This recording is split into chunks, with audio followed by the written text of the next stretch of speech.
bayede sithunyiwe inkosi yamaNazaretha uNyazi futhi sizoyichawulela esilweni ukuba sisho ukuthi amasango avuliwe ebuhleni ukuthi afike ngoba isilo siyilanga emhlabeni wonke uNkulunkulu womhlaba ubaba uNyazi lezulu uNkulunkulu wasezulwini isilo isona esiphethe jikelele umhlaba wonke siyilanga esithalisela bonke abantu ngokunjalo konke okwenziwe isilo ngoba kuNkulunkulu womhlaba uma uNkulunkulu womhlaba ebhodla ezibhodlele yedwa system sokuthi ashodwe akuphela indaba yokushoda uma uNkulunkulu ephefumula womhlaba isilo akumele kube umuntu oshodayo isilo noNyazi into eyodwa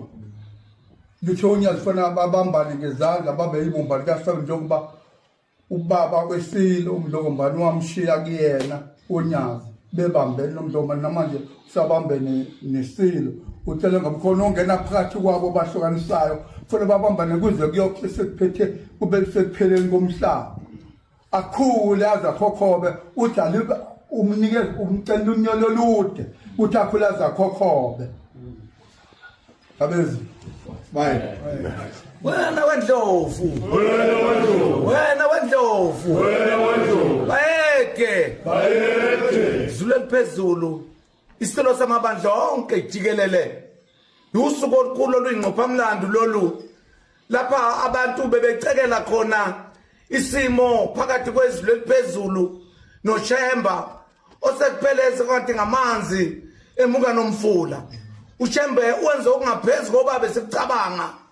ukuba thina njengamaZulu siyobona yena hayi ngoba besiyoxolisa izwi eliphezulu kanamandla okuxolisa kumuntu kodwa kuyothi ubudlelwane phakathi kwethu abungoniwe ngumuntu oveke waqhambukela la uShembe ngebuKristu bakhe usevele wathumela ingqonqulu eyikhona la ingwevu zokuqana ezokugcina kwaShemba ukuba zizothi bayede khululeka ukhululeke ikuza ebuhleni uzobona uShemba ngenye indlela ubebeka ngokusobala ukuthi we can have a coffee with you if you have got time. You're welcome to Shemba to have a coffee with us. I believe that is a good idea for all of us to accept that today we are here to make sure that what was done by the other people to destroy the position of the king, he never ever to succeed because of Shemba.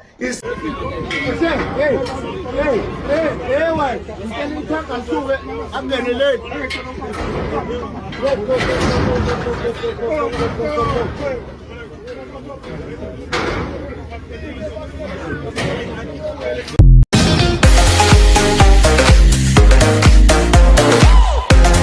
Hello everyone, welcome back to Sunny Live channel. Thank you so much guys for tuning in. Well guys, I'm back again with indaba zasebukhosini ke bakwaZulu. Well guys, nizokhumbula ukuthi ke kuke waba khona ke ivideo ke eyaphucuka from ke emndenini ke wakwaZulu eyarekhodwa ke okaMdolomba unkosikazi wesithathu noma ke uNdlunkulu wesithathu ke wesilo la isilo sazwakala khona ke sikhuluma ke amagama ke anenhlabathi nakwinkosi ke yamaNazaretha uNyazi lwezulu lazwakala impela cha limbiza ngamagama ke angehlanga kahle ke kubantu kwase kuba khona imisindo ke esukayo ke einkundleni ke zokuxhumana. Well guys, inkosi ke uNyazi lwezulu uye wathumela ke ingwevu zebandla ukuthi zihambe ke ziyobona ke ngangezwe lakhe ziyothelelana amanzi naye eyithumile ukuthi zokhulumisana naye ziveze futhi nasemphakathini ukuthi cha bona sebexolelene konke lokho kade kwenzekile ke sebekubeke ke ngemuva balungisa ke indlela ke eyaphambili waphinde futhi waqinisekisa ke uNyazi ukuthi ke uma ngabe isilo sifisa ukuza ku kuye akanankinga singeza ke noma ke inini base bephinda ke bakhuza ke abantu ukuthi ke akungapostwa ke ama video ke akhuluma ke ngesilo baphinde futhi basho ukuthi ke abantu babezama ukuqhatha ke isilo kanye ke nonyazi abantu ke la enkundleni zokuxhumana babe sebephendula ke baphendula ke basho ukuthi ke kahle indaba zasebukhosini kumele ziphele khona ebukhosini kushuthi ke kwangafanele kwasekuqaleni ukuthi leya ndaba leyana yokuthi sizwe njengesizwe isilo sithuka ke okamdolomba simbiza ngaphansi kweketi zikama wakhe kwangafanele sikuzwe konke lokho kwakufanele kube indaba ke yasebukhosini ngeke ngabona ke la inkundla zokuxhumana omunye ke postile ukuthi kahle okamdolomba azange azayiposte ivideo ku social media kodwa wenza ivideo ayithumela omunye womama abakhona ke ebukhosini bakaZulu ukuthi ke bakwazi ukuthi ke indaba ke ikhulunyelwe ke ngaphakathi kusho ukuthi ke yaputshuluka ngandlela thize mhlawumbe umama nawe wayithumela omunye ukuthi hayibona kunenkinga napho kunje uyabo yagcina ke sifika ke endlebeni zethu mase sifika kuthina ke thina Nkosi yami siyajaja ngendlela ke sijaja ngayo ukuthi hayakufanele isilo mhlambe sikhulume kanjena akufanele kodwa ke abanye ke aba understanda ke izinto zasebukhosini bathi ke amahlazo esila kufanele aphumele ke esizweni kodwa ke futhi lokho kubuye kususe futhi ke i-debate enye ukuthi kufanele yini isilo sethu njengoZulu sibe namagama akanje uma ngabe sikhuluma ke noNdlunkulu baso noma mangabe sikhuluma nabantu ngoba akusikhona ukuthi simuzwa kuphele khuluma noNdlunkulu nasemphakathini mabemshuthu uthola ukuthi kuneyindlela akhuluma ngayo esiyibone ngazi ukuthi thina njengesizwe ayi-acceptekile noma ke ayemukelekile khona nje ivideo zoyiposta la lade bekhuluma khona ngesikhathi kuyolotsholwa ke uNdlunkulu omncane esho ukuthi yekse so abantu bathi hayibo Nkosi yami inkosi ikhuluma kanjani kanjalo mhlambe ke thina ke njengoba phela vele siyiphumela ke kwaNdlwana mhlambe sikhuluma from the point of abantukazana as understand izinto zobukhosi ngoba ngiyabona la inkundleni zokuxhumana ukuthi kunempikiswano eningi abanye bathi ke asingene endabeni ukuthi isilo senzani but ke nithini ngale ndawana yokuthi ke kunokuhlukumezeka okhona especially to uNdlunkulu okamdolomba kufanele kwenzeke kanjani kuleyo ndlela leyo angazi ke bakithi abanye bathi akusafanele isilo sishuthwe kwakhona akufanele nje kube khona izithombe zesilo sishuthwe mhlawumbe amakhamera angabibikho singashuthwa bangasondeli abantu bamakhamera eduze kwaso ngoba ngicanga ukuthi iyona ke into eyenza ukuthi isigcina sesiba exposed nasesizweni ukuthi kunezinto ke ezingahambi kahle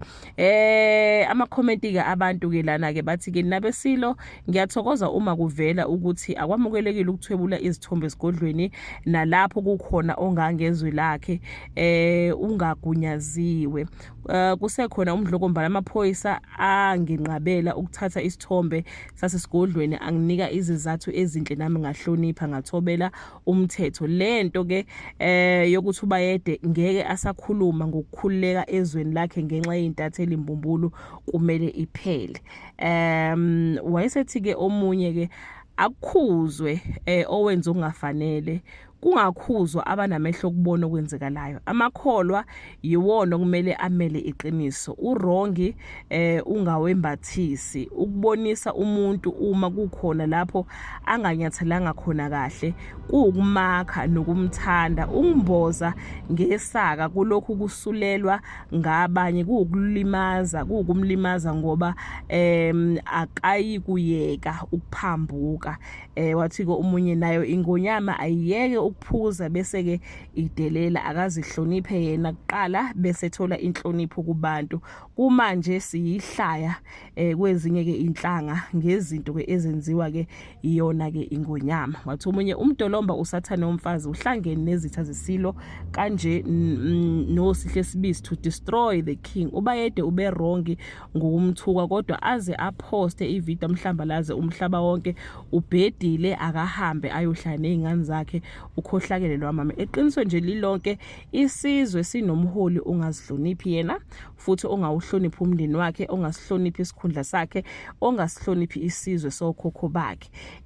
kwaseba khona omunye bayithozothi ke kodwa ke uMasango siyacela abafundisi nonyazi nimfake emgqeni ngoba udelele isizwe nebandla ngokushela uNdlunkulu wethu. Izulu eliphezulu alinawo amandla okuxolisa kumuntu. Mina nje Nkosi yami ngingeyilutho sengiright shame ngesilo senu. Kwakushembe wani solokhu si okay, lo munye ubhale icomment nje engeyinhle kahle. Engayeki ngoba sufuna ubufakazi. Kodwa ke uShenge ongumkhulumeli wesilwe manje uyiphethe inhliziyo kaZulu sokalisa. So yeah guys, ama comment abantu ile post ke postiwe ke la de khona ke inkosi ke noma ke inkosi yamaNazaretha ade thume khona ingwevu zebandla ukuthi ke ziyothelela amanzi nesilo. Abantu bathi cha naso ke inkosi yamisilo nathi singilutho kodwa siyacela ukuthi ke sihloniphe izwe lethu noma sihloniphe ke uZulu ngoba sicela sithuka abantu uthiwa inkosi yeni yenzani. Like ngihleze ngisho ngithi abanye abantu bathi ningenaphi, singene ekutheni basiyaxhuma ngoba phela ngithi samaZulu mangabe uhlangana nomuntu uthiwa esenzani isilo seni sizophendula sithini ngoba nathi asazi. Asisho ukuthi kufanele ke bathini adelelwe edlangalaleni kodwa nje nathi siyacela ukuthi engathi ke angayihlonipha. Ngiyacabanga ukuthi abanye nje wade bebuza ukuthi ke esila sikwazi ukuxolisa kubantu noma kubantukazana angazi, but ngiyacabanga ukuthi ke abakhuluma naye noma beluleki bakhe bamlulekile ke engxenye mhlambe ulibone liphutha mhlambe uzolungisa asazi, but we are just hoping nje ukuthi ke izinto zilunge bakithi, izinto zilunge. Kodwa ke nami ngiyayisupporta ke le yamakhamera ukuthi cha amakhamera wakathi ukuhlehliswa kancane kongangizwe lakhe athi ukuhlehla kancane ngoba